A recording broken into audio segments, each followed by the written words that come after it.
রং দেখছেন, রঙের ডিম্বামও দেখছেন না, বেশি বাড়াবাড়ি করেন না, বেশি বাড়াবাড়ি করেন না। বিএনপির লাল চোখ দেখান না। 18 বছর বিএনপির জামার নিচে লুকাইয়া ছিলেন।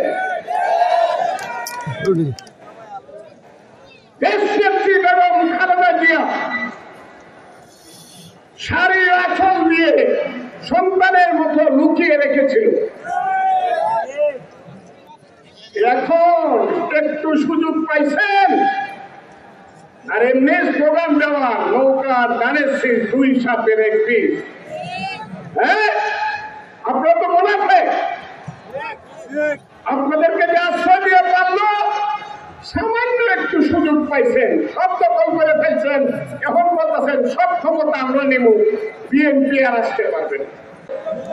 আমরা তো কেন্দ্রীয় সরকার, পার্লামেন্টের সরকারের পতন চাইছিলাম। কথা ঠিক না ঠিক বলেন?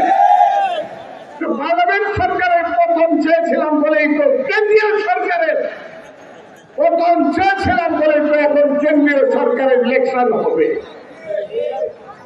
এটা যুক্তি না কুযুক্তি?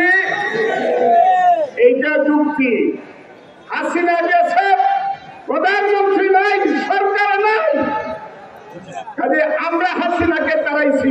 প্রথমে হবে প্রধানমন্ত্রী, হবে সরকার, হবে পার্লামেন্ট, হবে তারপরে স্থানীয় ইলেকশন হবে।